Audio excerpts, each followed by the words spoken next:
Lately, I've been feeling drained. I haven't taken time off work in 2 years. By some miracle, we just hired someone competent enough to take some of the workload off our small department.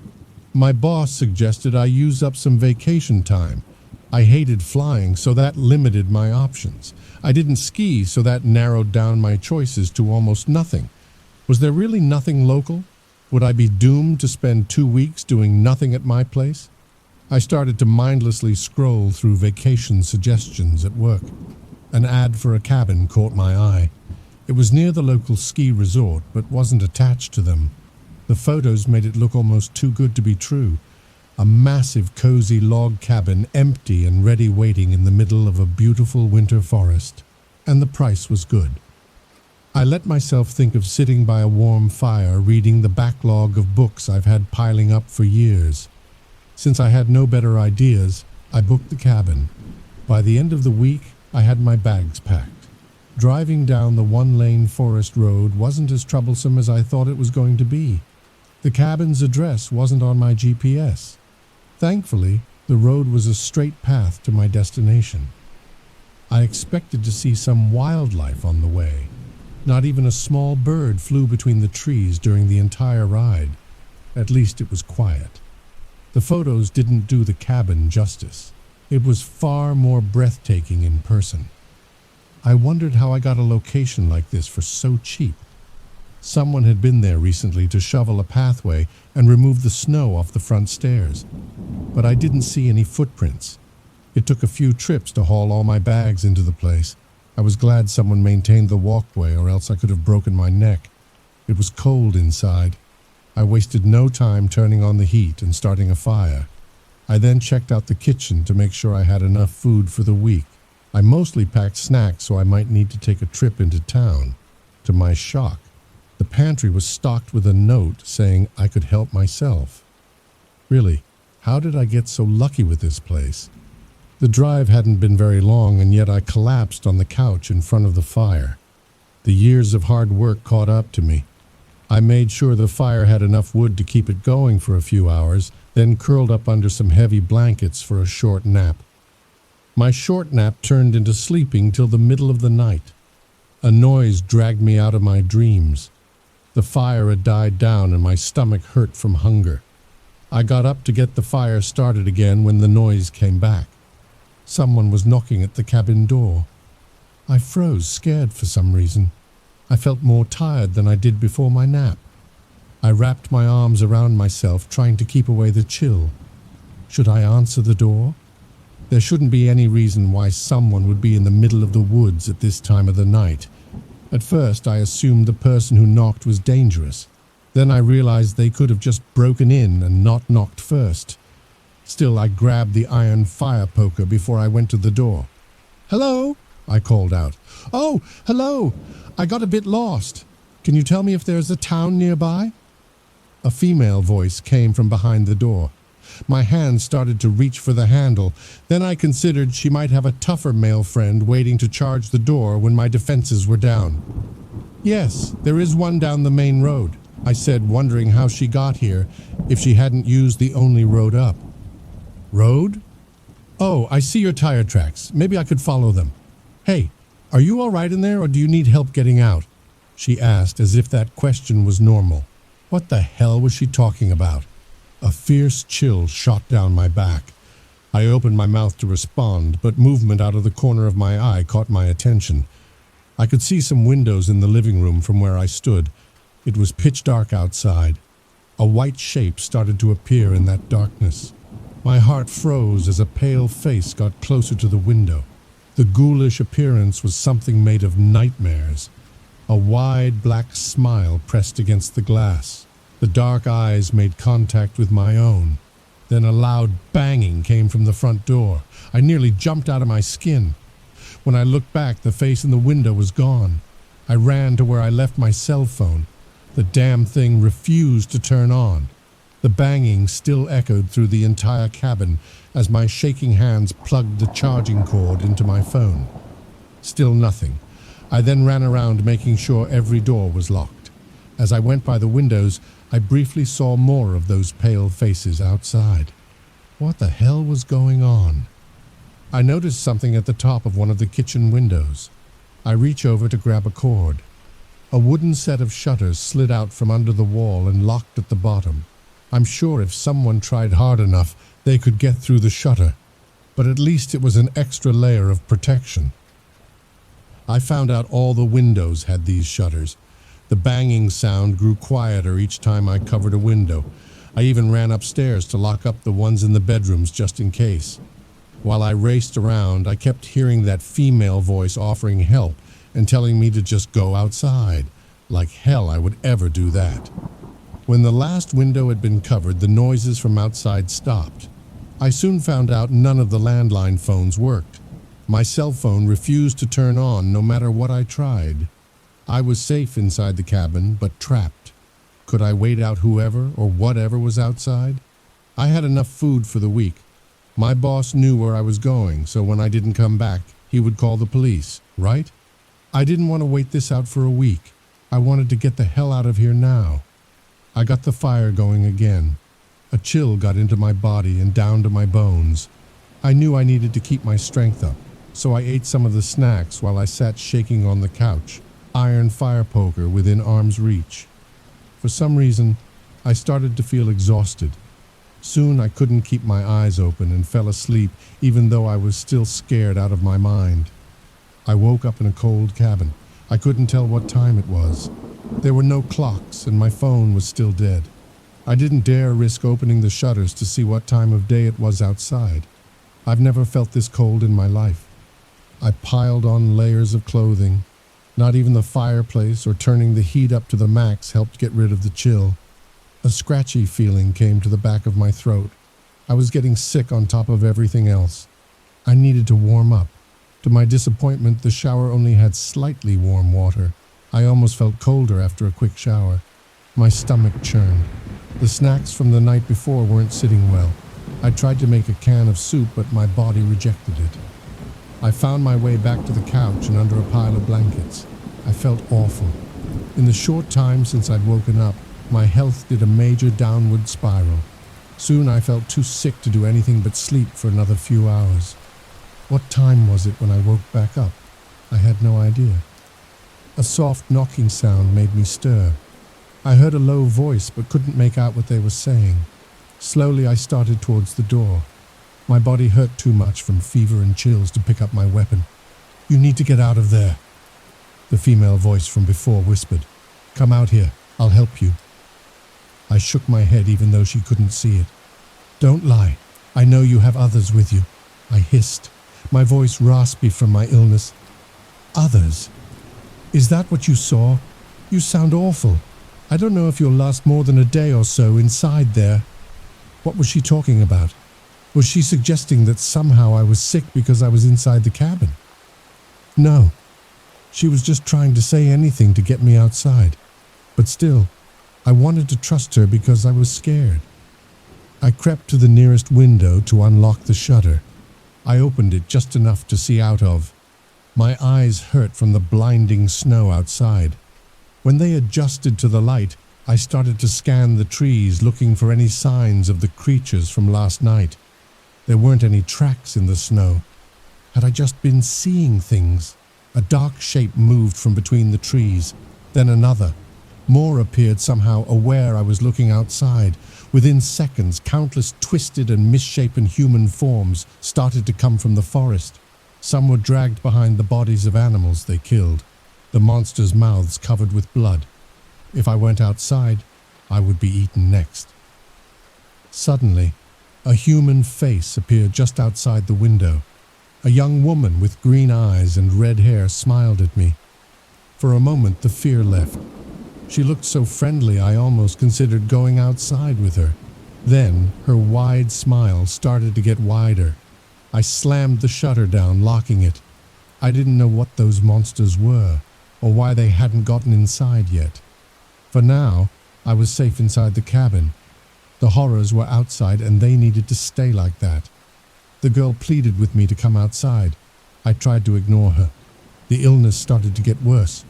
Soon I found myself unable to stand for long. I once again made my way to my safe space on the couch. My mind was muddled with a sudden fever, making it impossible to think. Before I passed out, I heard the girl outside speak once more. "I'll somehow get you out here." How long did I sleep? I didn't know. I couldn't move. My throat hurt. My body hurt. I could barely keep my eyes open. Was this how I died? Alone in the middle of nowhere? I didn't even like cabins, so why did I come here? I could have read all those books at home. Another banging noise woke me. This time it was different. I also smelled smoke, but I didn't remember the last time I got up to add to the fire. A burst of energy came to my body as I stood up, trying to understand what was happening. To my horror, I saw smoke pouring out from through the shutters. I quickly realized the cabin was on fire. The flames hadn't reached inside yet, but if I didn't get out soon, I would die from the smoke. I coughed, the air quickly becoming dense. I started to make my way to the front door, but then my body stopped. For some reason, I couldn't control my actions. A groaning sound came from the walls. It almost sounded like a scream. Tears stung my eyes as I was forced to watch my body move away from freedom. I ended up in the kitchen. Someone else was there. It was hard to see her full features because of the thick air. She was coughing as well. "Come on, you'll die in here," she shouted. The back door had been busted open. She held a large hammer in her hand, showing how she'd gotten in. I took a few steps closer, but my hand moved on its own. In one swift movement, I grabbed a knife off the counter and attacked her with it. She backed up, but I still sliced a deep cut across her left eye. I wanted to stop. I didn't want to hurt her. Blood flowed from her wound into the floor. For some reason, the wood absorbed the liquid, leaving no traces. "Sorry about this," she said, and raised the hammer. The last thing I remember inside that cabin was a shock of pain against my temple. I woke up again, cold and throat raw. My body refused to stop shaking, but the fever was gone. I was very weak. For some odd reason, I sat in my car, the cabin in front fully engulfed in flames. A screaming sound came from the building, and I could have sworn I saw a burst of dark smoke come from the flames flying off deep into the woods. I called the police. "Just hold on till then." I looked over to see the redhead taking off her jacket to wrap it around my shaking body. I tried to speak, but my throat was too dry. She helped me get a sip of water from a bottle she brought along. Her left eye closed from the wound I had given her. "I'm sorry," I croaked. "Don't worry about it. My eye is fine, and I'll have a neat scar." She replied with a smile. "The cabin," I started, then coughed. "Yeah, it was draining your life force and stuff like that. I'm glad I got to you in time. You'll recover in a few weeks. Anyway, I gotta go. Later, Gator." I couldn't stop her. I wanted to thank her or to find out her name, but she left, not wanting to stick around for when the police showed up. I was admitted to the hospital. When I was able, there was a round of questioning. I didn't have a lot of answers. There was a shell of a burned-down cabin, but there hadn't been any registered in the area. The road that led to the cabin disappeared before the police showed up. It was a miracle they got through the woods to find me. I said I had rented the cabin through an online ad, but there hadn't been any charge on my credit card, and I couldn't find the ad again. They were puzzled, but lacked any clues to go forward. I've heard whispers that people had started to disappear inside those woods. A year ago, 2 bodies had been found inside the shell of a house that should not have been in the forest. They had been within walking distance of a town. No one understood why they let themselves starve to death inside an abandoned home. I needed a few weeks off work to recover. At least my boss was good about it. I was thankful I had lived through the worst vacation anyone could ever take. But not having answers bothered me. I really wanted to thank that strange girl who saved me. I wanted to tell my story mostly to warn others there was something unnatural lurking off in the forest. There are some dark things in this world, and there are some decent people too. Let's hope you never come across darkness without some light appearing to guide your way out.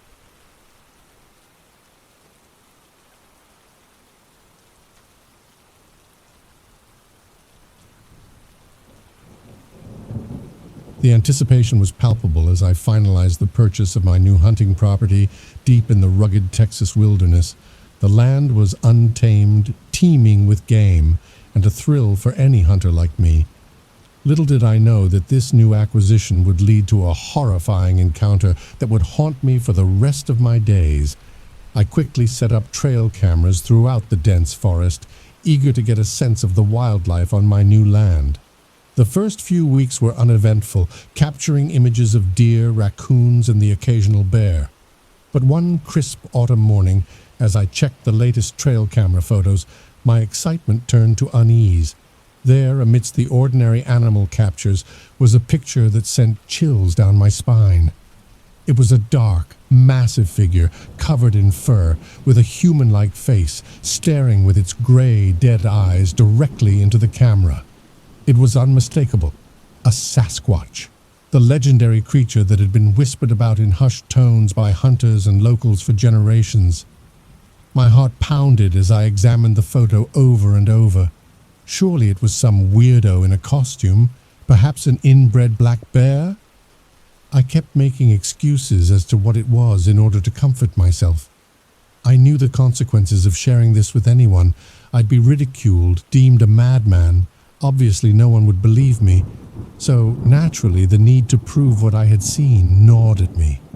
Determined to find answers, I decided to venture into the woods with my loyal hunting dog Max by my side. The day was overcast, the forest eerily silent as Max and I hiked deeper into the woods. The anticipation weighed heavily on me. As excited as I may have been, I was terrified. Deep down, though, I figured I probably wouldn't even encounter it. Hours passed, and the sun began its descent. Just as I had given up hope, we heard it, a low, guttural growl resonating through the trees. My hand instinctively went to the rifle slung over my shoulder. I signaled for Max to stay close, but the faithful dog growled, his hackles raised. Suddenly it emerged from the shadows, that familiar, massive, dark figure covered in matted black fur, with piercing eyes that held a deep, primal intelligence. It was said, Sasquatch, and it had found us. Fear gripped me hard, and my heart raced as I raised my rifle, not intending to harm the creature, but only to ward it off. The Sasquatch, with a speed that defied its size, lunged forward, its massive arms closing around Max. My loyal dog let out a heart-wrenching yelp as the creature's grip tightened. I fired my rifle, but missed completely as the beast flew about the thick woods, carrying my buddy, Max, in its filthy grip. The world seemed to slow down, and I watched in abject horror as Max was being torn apart by the monstrous beast.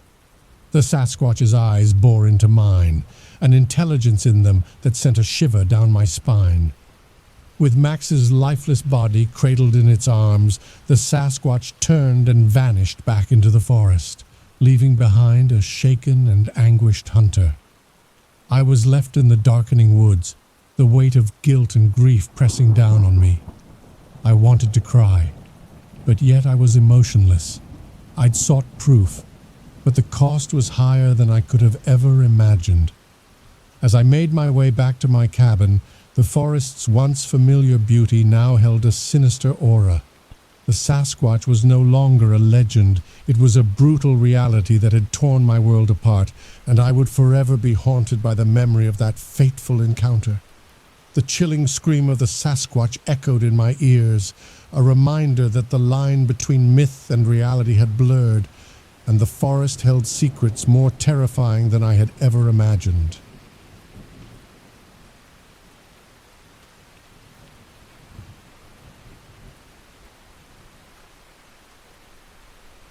All right, here it goes.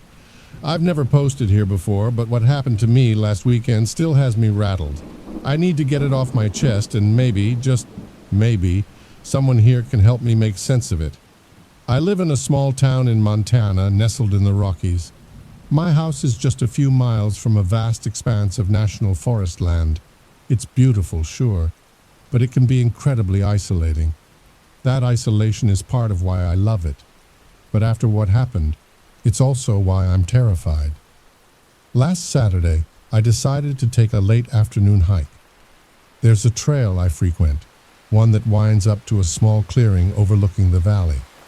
I brought my dog, Max, a German shepherd, who's never been spooked by anything in his life. We set off around 3 p.m., figuring we'd be back before sunset. The hike up was uneventful.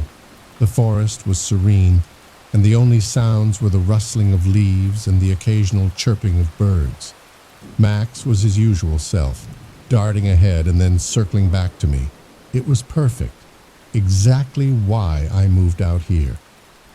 When we reached the clearing, I sat down on a fallen log to catch my breath and enjoy the view. Max was sniffing around, but after a few minutes he froze. He was staring at the tree line on the opposite side of the clearing, his ears perked up and his body tense. "What's up, boy?" I asked, trying to see what he was looking at. That's when I noticed it. At first, it was just a shadow moving between the trees. I squinted, thinking maybe it was a deer or something, but then it stepped out into the clearing. It looked like a person, but not quite. It was tall and gaunt, with limbs that seemed too long for its body.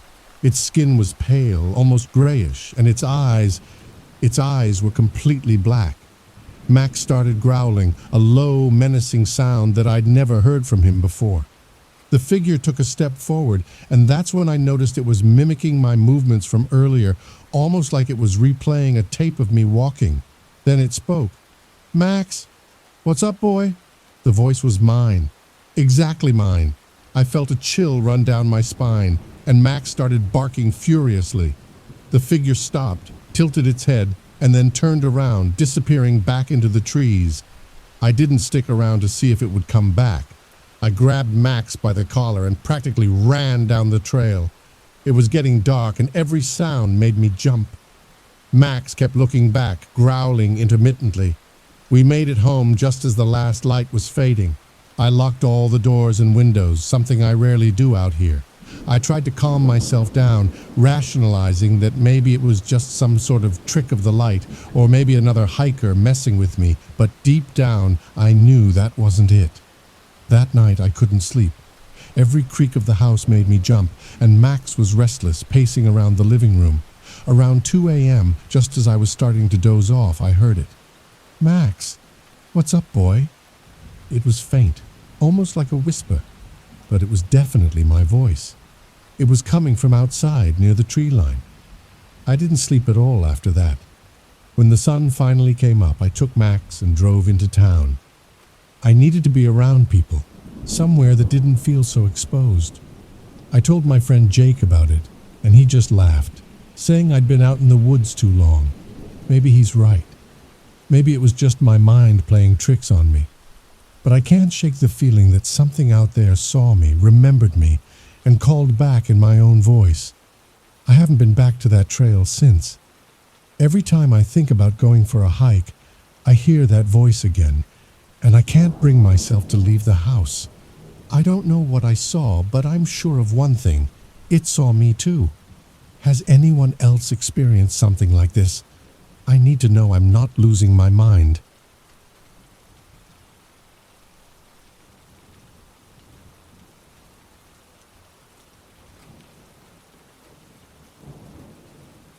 I have spent the last hour Googling the name of my hometown. Nothing is there. All of the local schools, all of the local restaurants, gone. Even my social media is messed up. I can't find any of my friends online. I can't find anybody. I'm actually kind of freaking out about it. Has anybody ever experienced anything like this before? Don't believe me? Try it yourself. Fallon City High? Gone. Fallon Middle? Gone. Fallon Elementary School? Gone. Fallon City College? Gone. That fucking preschool behind the tire place and next to that McDonald's which my mom took us to growing up? You get the idea. All gone. Thousands of people. Dozens of places. I can't find information for anybody. It's like we disappeared. I can't even reach the cops. I wish that were the only problem. My family and I woke up this morning to a total blackout. Every single house on the block lost power. That does tend to happen out here in the valley. Often enough that my older brother Mark rigged his computer to get a connection via satellite. The two of us are currently crouched beside the generator, desperately trying to get a handle on the past few hours. My parents are panicking. They won't say anything, they won't say why, but we have our suspicions. I saw something in the woods last night, right before the power went out, when it was still dark outside. Mark woke me up and pulled me over to his bedside window. He pointed frantically into the trees behind our house. It was raining. The mist made it difficult for my eyes to adjust. But after a moment, something big, we only agree on something big, darted towards the neighbor's back porch. A thick branch fell in its wake. Then somebody screamed. My parents rushed into the room right at that moment. I guess they heard the commotion and freaked. Mom beckoned for us to get away from the window. I gave in right away, because my parents can be scary when we don't listen, but Mark lingered there a little while longer. I didn't see what he saw. Mark whispered that he saw somebody running. He said it looked like they were running away from something. My father turned off the lights. I found that odd, and pushed my brother aside. He squinted out the window in silence. Finally, after what felt like an eternity, he concluded nothing was there, just wind in the trees. Then the power went out. My parents have been acting very weird ever since. During the day, my mom tried to keep us in the kitchen. She made breakfast, lunch, and dinner over the fireplace. She even broke out a board game in the afternoon, and we played for a couple hours. She kept asking about schoolwork, or football, or baseball, or anything but the odd situation we were in. We tried to change the subject, tried to ask her what was happening outside, but it was no use. She ignored our questions. My father had a wild look in his eyes. Mark and I can't recall anything like it. He kept rushing to check the window every few minutes. Then he would sit down to check his cell phone, then back to the window, then back to his phone, like clockwork. Each rotation left him more agitated than the last. The cable didn't work. The internet had been spotty. There was really nothing to do but read a book or play a game. Mark asked to go for a walk before dinner. I thought Mum might pop the temple out of her forehead. "Nobody goes outside," she snapped. "There could be live wires on the ground." Mark snorted. "Watch your attitude," she barked, "and keep the windows closed."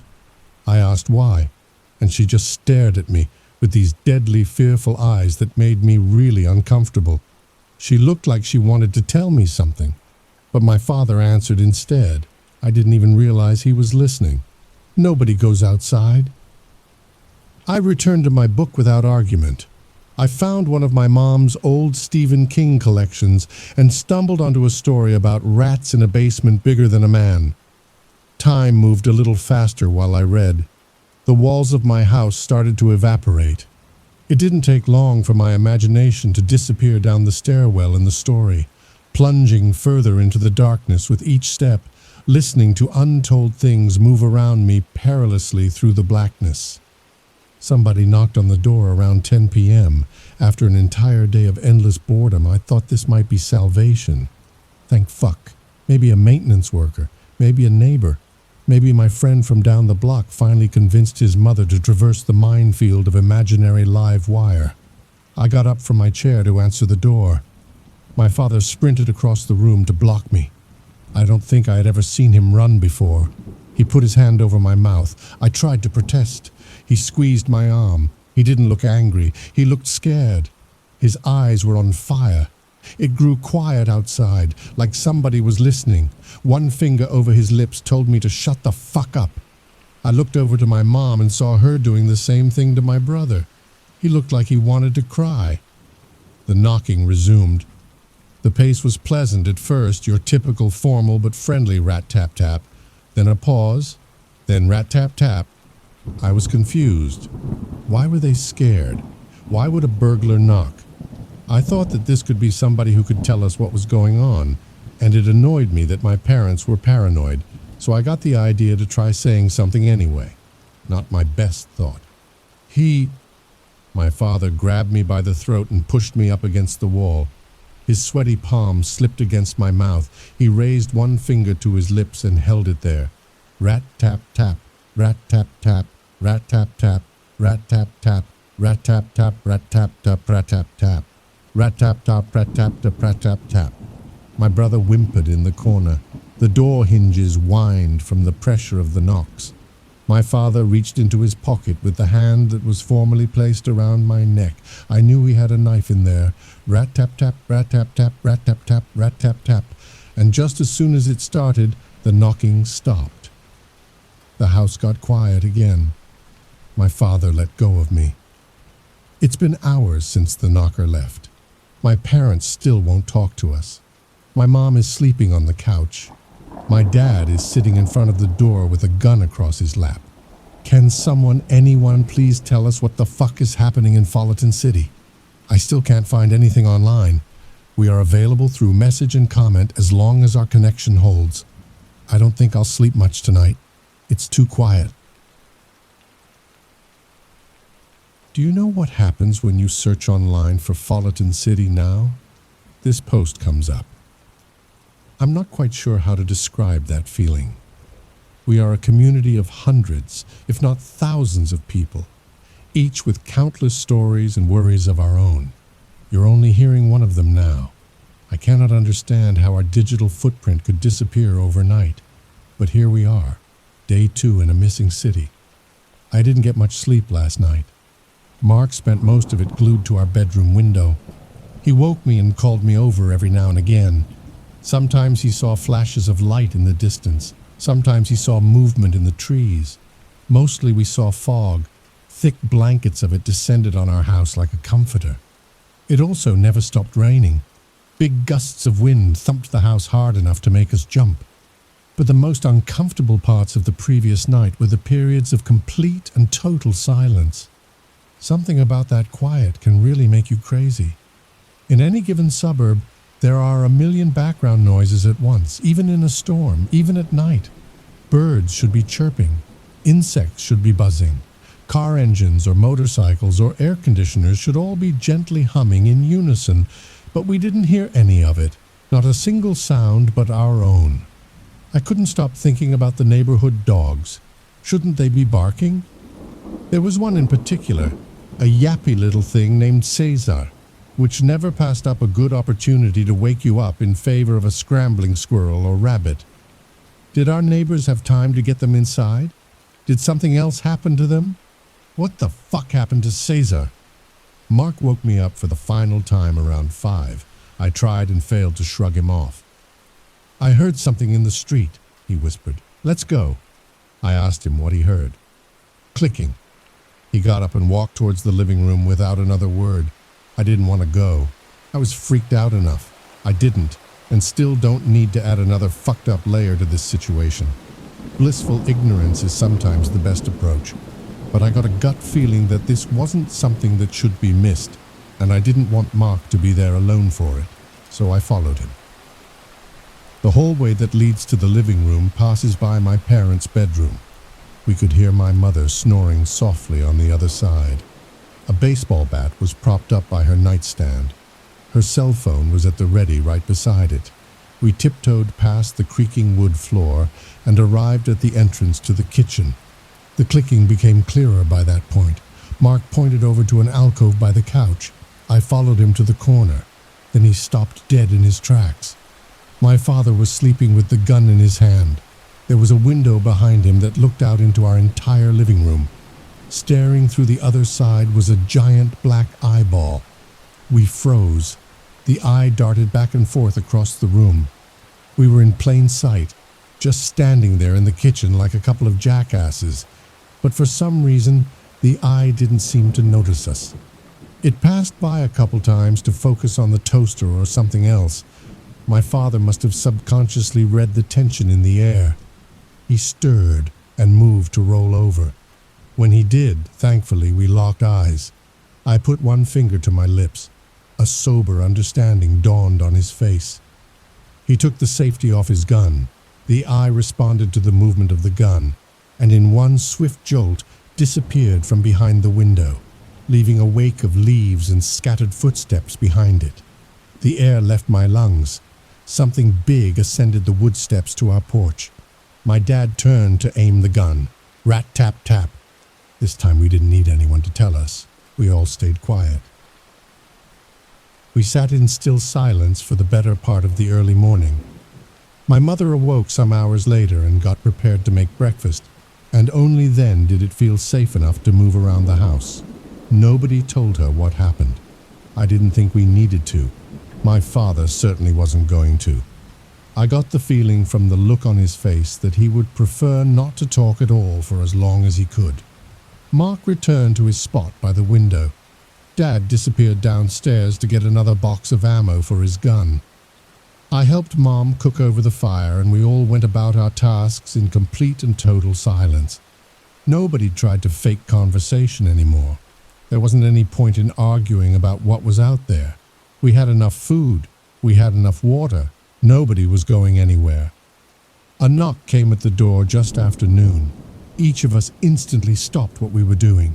A sigh of relief echoed through the room when the familiar voice of our neighbor, Mr. Hallow, followed. "Richardson's, you in there?"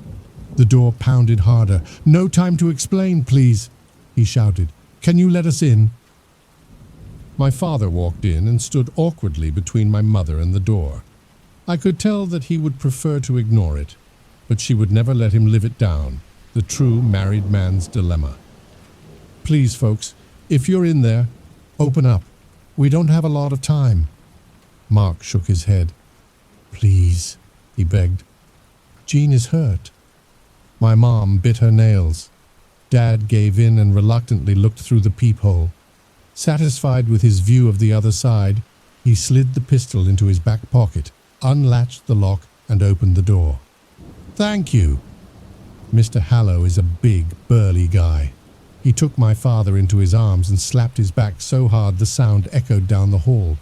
He moved over to chase my mother down for a kiss on the cheek as his wife and daughter trailed meekly behind. "Thank you," he bellowed. "Thank you, thank you. We didn't know if we'd see anybody else." My dad nodded awkwardly. My mom stepped up and hugged Mrs. Hallow tight. A quiet, pitiful moan escaped her lips as she did. The two of them were usually thick as thieves. My neighbor was a nice lady, the type that usually never shuts up, but now she couldn't get a word out. A thin line of blood trickled behind her foot. It didn't take long to notice the source. Her slacks were cut from the ankle to the knee. My dad slammed the door. "Come on, Jeannie," my mother cooed. "Let's get you cleaned up." The two of them walked hand in hand to the kitchen. Mr. Hallow sat down on our couch and wiped the sweat from his forehead and t-shirt. His daughter, Alice, perched herself neatly on the arm beside him. "Like I said," he said while catching his breath, "lucky we found somebody." My father nodded again. "Did you see it?" Mark asked. "Whatever's out there, I mean." Mr. Hallow stared back at him. He took a second before he spoke, like he wanted to pick his words, which didn't quite fit for a guy like him. "One of them got in the house," he said definitively. "An open window downstairs. We trapped it in the basement." My father held up his hand. "Didn't feel safe staying there, though," my father interrupted. "Enough," he whispered. "Take a break, Mike. Let's talk." Mr. Hallow nodded in bewilderment. He got up and shuffled after my father towards the dining room, leaving Mark and I uncomfortably with Alice. Alice Hallow is around my age. She's short with dark hair and dark eyes. She has this awkwardly adorable round head that she covers up with a bow or pin or some other new accessory every other day. I've had a crush on her since grade school. I know that's probably not relevant, but I just want to point out what may later become obvious. Mark elbowed me in the ribs. I ignored it. "So, did you see anything?" I asked. "Like, did you see anybody out there?" She paused and then shook her head. "Well, what does it look like outside?" Mark asked. "Normal," she answered. "Quiet." "And you really didn't see anything?" I asked again. "When it started, I mean." She looked at me and shook her head, paused, then relented. "We were all inside sleeping like you probably were. It was late," she started. "Or early, I don't know. My dad was upstairs. I was upstairs. My mom doesn't sleep much, so she was doing some laundry in the basement." She hesitated. "I don't know what woke me up first, her screaming or the power going out. They both seemed to happen at the same time. My dad started shouting her name. You know, Jeannie, Jeannie." and my mom was just wailing from the basement. We both got to the kitchen, and we could see her running up the steps. She was screaming at my dad, close the door, close the door.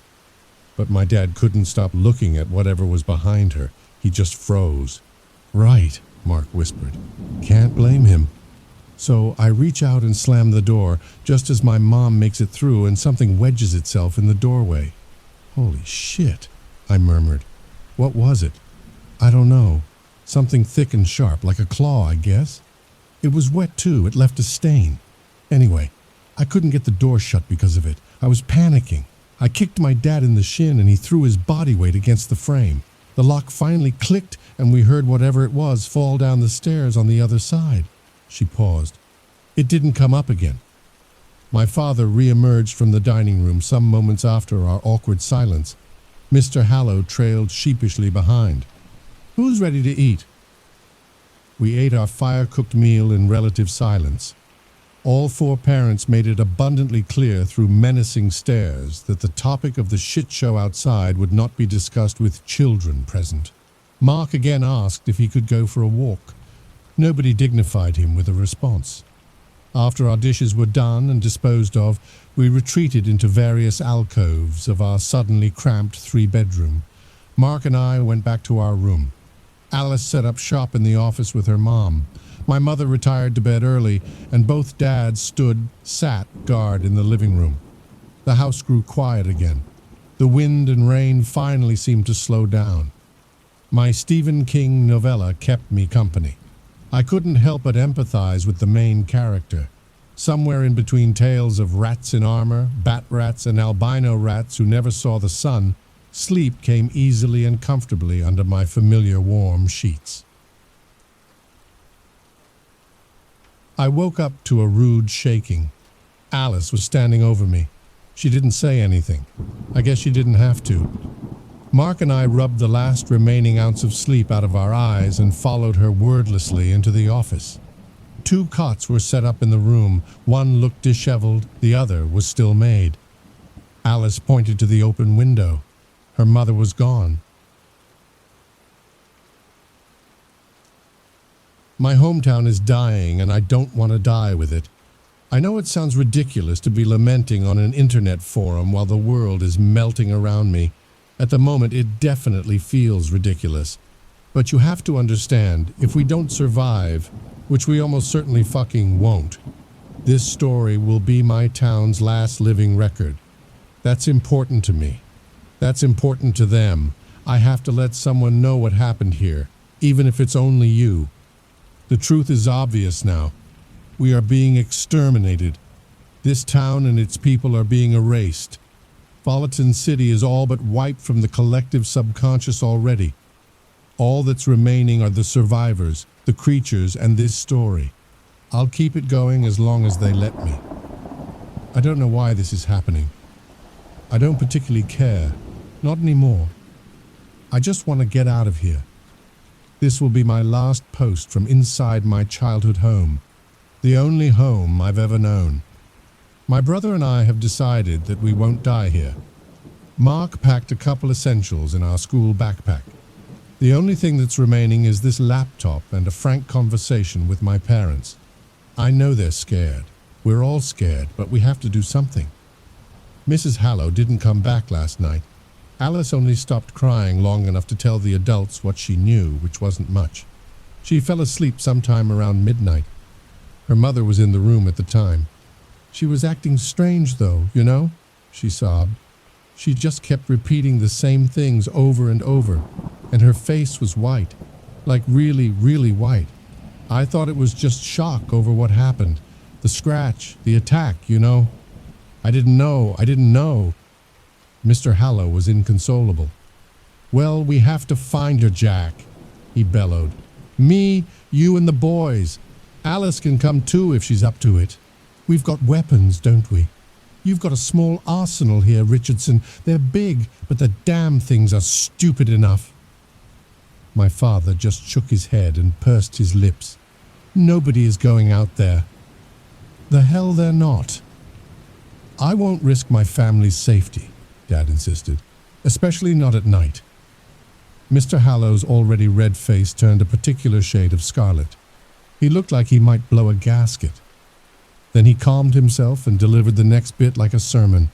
"Fine," he spit. "Stay inside and cower. Lie to your kids. Keep them underneath the covers long enough, and maybe they won't think there's monsters outside.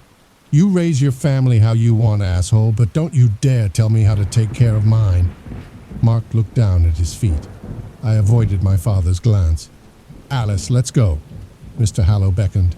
"Get what you got." "Please," my father interrupted. "Just wait a minute." "We're not staying," Mr. Hallow finished. "You're not convincing me to abandon my wife out there. You know me better than that, Jack." My father reached out and handed him a gun. "We have extra." He paused. "You'll need it more." Mr. Hallow nodded awkwardly.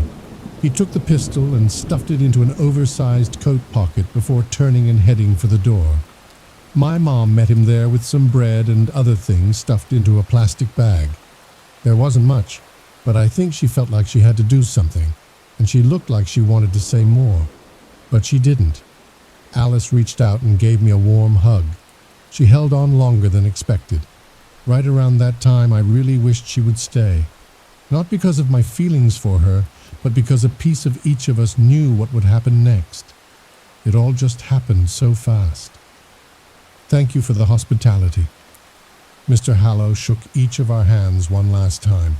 My father opened the door for him. Without another word, the pair descended the front porch into a thick evening fog. Alice turned back to wave. Then she turned around and they were gone. My father shut the door. Dad shuffled back to the couch and collapsed. Mom waited at the door like they might change their minds. Mark perched at the window. He looked over and shook his head at me as if to say, "Not good." Just as an all too familiar clicking echoed down the block. I could feel my body instinctively tensing. I had no true preparation for what came next. The sound started quietly before it seemed to fill the air.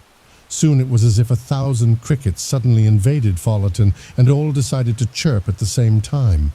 The ringing, awful cacophony of it was deafening. Somebody outside screamed.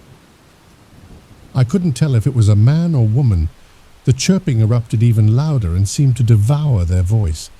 My father held his head in his hands. He motioned for us to block our ears. My mother started to cry. Underneath the clicking, underneath the screams, one word became clearer as it repeated over and over again in the distance. "Jeannie! Jeannie! Jeannie!" The gun went off soon after. "Jeannie!" One shot at first, then 2, 3, 4 in quick succession. Somebody else started screaming. I knew that had to be Alice. The pain behind that scream made my stomach turn. The gun went off one more time. "Jeannie!" The clicking dissipated. The screams stopped. And then it was quiet again. My father got up and quietly led my brother away from the window. Mom fell to a heap in front of the couch. I could feel the tears forming in the corner of my eyes and desperately fought them back. "You knew that would happen," I accused my dad. "Why did you let her go?" He stared back at me. His eyes were cold. "You knew they would die and you sent them out anyway." Heavy footsteps echoed on the porch. Rat-tap-tap. My mother couldn't control her sobs. My father dropped onto the floor to silence her. It was no use. The two of them ended up in this awkward wrestling embrace. The pounding outside continued. Rat-tap-tap. "We killed them," Mark whimpered, "and now they're going to kill us." Rat-tap-tap, rat-tap-tap, rat-tap-tap, rat-tap-tap, rat-tap-tap. The footsteps left the porch and circled the house. We heard a knocking from my bedroom window. Rat-tap-tap. Then the office window. Rat-tap-tap. "They're checking for weaknesses," Mark whispered, "trying to find a way in." The sound ascended to the roof. Heavy footsteps paced back and forth above us. The chimney kicked back smoke. "It's too small," my father murmured. "They can't fit. Please, God, they can't fit." My mother wrapped her arms around her head. The knockings surrounded us. There had to be a dozen of them, all checking various points of entry, all clicking their disturbingly loud song in unison. Staying quiet would be no use. They had to know we were inside. Mark gestured for me to look through the peephole. I squinted and noticed something in the distance. It was still dark, but the sun started to rise on the horizon, and with it came a few tentative beads of light, which softly illuminated the neighborhood. I realized I was staring at the home of Yappy Caesar. Standing in front of it was something I hoped to never see again. The creature stood at least 2 to 3 times the height of a man. It held itself up on 2 massive legs that bent wildly at the knee, almost like pincers, and behind it were smaller legs that trailed behind sort of uselessly. I thought at the time that they looked like fins. One of the bent legs reached out to my neighbor's glass. Rat, tap, tap. There was a moment's pause. Their window opened. I had to fight my instincts as a woman leaned outside, as if to greet the creature, which gently took her into its hind legs and rambled down the hill. The unrelenting clicking soon gave way to the scurrying of heavy footsteps. A massive weight lifted itself off our roof. The sun came up. We were alone again. "We have to leave today. We can't take no for an answer. We have no choice. These things know we're here. They will get inside tonight. If I don't make it, you know what happened, but please, wish me luck." I can hardly describe driving through the complete devastation of my hometown. We passed dozens of familiar homes from over the years. Some of them had bullet holes. Some had bent frames or broken glass. Some had dead bodies in their front yards. And I tried not to look at those too long because I knew the faces. But it's hard to stop yourself from looking once you start, you know? I saw Alice. I saw Mr. Hallow. I saw neighbors. I saw friends. Some of them died running. Some died fighting. But all of them seemed to end up the same way, in scattered bits and pieces, cast like trash, almost decorating their own immaculately made front lawns. My father drove the car. Only one road led us out of town, but it passed through a few hiccups along the way. The supermarket on Grand Street sat behind 2 apartment complexes that tended to be crowded. The gas station on Main would allow us to fill up, but they didn't call it Main for nothing, and more people would almost certainly lead to more problems. All of these issues swirled around my head in unison with the backdrop of my entire town carved up like origamis right in front of my face. And my dad didn't even seem fazed by it. He actually hummed for the first 10 minutes of the trip. My dad is not the type to hum. At first I thought it might be a nervous thing, but then my mother started to join him. "Guys?" Mark glued himself to the car window. He wouldn't look at me, not even a shared glance of misery. I knew from his reaction that something bad was about to happen. I guess I just didn't want to admit it to myself. "Dad?" My father slowed down around the grocery store. He pulled into the lot unceremoniously, as if it were any other Tuesday, while the corpses of our neighbors lined the streets among us, clearly baking in the heat of the rising sun. I actually thought we hit one of them. "What are we doing?" I asked. Nobody answered me. "Hello?" My father parked the car. He leaned over to give my mom a peck on the forehead.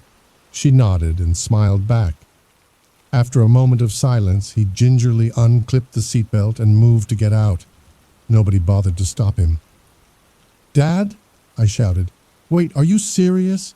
You can't go out there." He smiled at me one last time. Looking back, I like to think there was still some small part of my dad in that smile. He looked like a weight had just been lifted from his shoulders, like he got us this far, like his job was done. I didn't understand it then. I do now.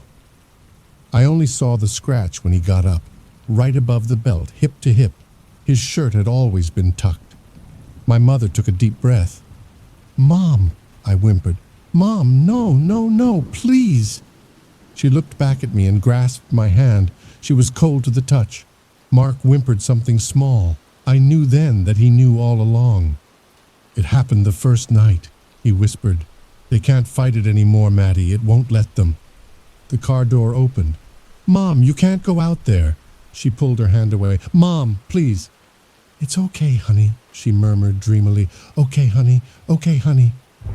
She got out of the car and sprinted after my father. I never saw my mother sprint before. She looked so strange doing it.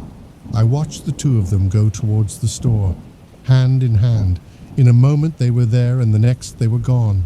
"We have to follow them," I begged. "Please." A soft boom sounded from somewhere inside. "Okay," he whispered hesitantly. "But be ready to run when I say run. Deal?" A second boom followed. "Deal," I muttered. "I am the oldest," he insisted. "We don't know what we're going to see inside there. You have to listen to me. Shut up and let's go." We hopped out of the car and ran across the empty lot. Rain and heavy wind swooped in with our arrival. Mark slipped and fell into a particularly nasty pool of blood. I raced back to help him. By the time we both made it inside, our parents were gone. We looked around for a minute. The store seemed to be shelled. Overturned shelves made it difficult to get around. Smeared floors made the entire place stink worse than a slaughterhouse. At the center of the store was a staircase that leads to the basement level. Normally, larger items like water jugs are stored down there.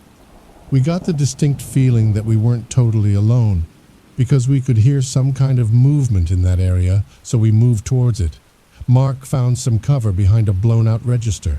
We used it to peek down the staircase. An enormous pit sat below us. We couldn't actually see where it ended. Mark picked up a can and dropped it. 10 to 15 seconds later, it made contact with the bottom. The closer we inched towards the center, the more that movement seemed rhythmic, almost pulsing like a heartbeat. We heard footsteps. Mark ripped my collar and pulled me back. Approaching the center of the store were a man and woman who both looked familiar to me from different places. That was my first thought, that they must be together without me realizing, and that it really is a small city after all. The couple walked up casually to the edge of the pit. They looked at each other and smiled. Then they jumped hand in hand, as if expecting to land in a ball pit. The splat came after the boom. The store grew quiet. Something seemed to be slurping down below. "What the fuck?" Mark whispered. "You don't think—" "It drinks the blood." Suddenly the pulsing grew louder. Horrible scraping ripped somewhere below it. I can't adequately describe this sound. Almost like a giant moth breaking its way out of a cocoon. A familiar rhythm to the din took over. Rat-tap-tap. Rat-tap-tap. "Checking for weaknesses," Mark muttered. "Even at birth. Rat-tap-tap. Rat-tap-tap. Rat-tap, rat-tap-tap-tap." "Time to go," Mark shouted. "Definitely," I answered. Each of us put in our best track performances to date. The building gave way as if an earthquake were underneath it. We skidded out of the front entrance just as the overhang dipped down to smash the carousel door. My brother got to the car before me. He jumped into the driver's seat, and thank God the keys were still in the ignition. He smashed the gas and all but left me with the passenger door popped open. I hopped in at the last possible moment. The store collapsed behind me. Mark doesn't know shit about driving, and neither do I. But any idiot can hit the gas and steer away from the explosion. We picked up speed while debris rocked the car. Just as we got back on the road, Mark pointed into the rear view, and I wish he didn't. Standing in the wake of the grocery store was a creature 3 times its size. I didn't look at it twice. We managed to drive to the gas station before nightfall. We found it pretty much untouched. I don't think anybody else made it that far. We took the mountain road into the next town and drove past sundown. We are safe and sound now in a place called White Valley. The people here are friendly, but none of them, including the sheriff, can tell me a damn thing about Fallon or what happened to it the past few days. Go figure. I hope more than anything that my posts can help drive more survivors out of the woodwork. Please message me if you or someone you know lived through the attack on Fallon City. I can't overstress the importance of that plea. We cannot let our town be forgotten. One day we will go back. I don't care if it's just Mark and me. I know we can find the entrance the same way we found the exit.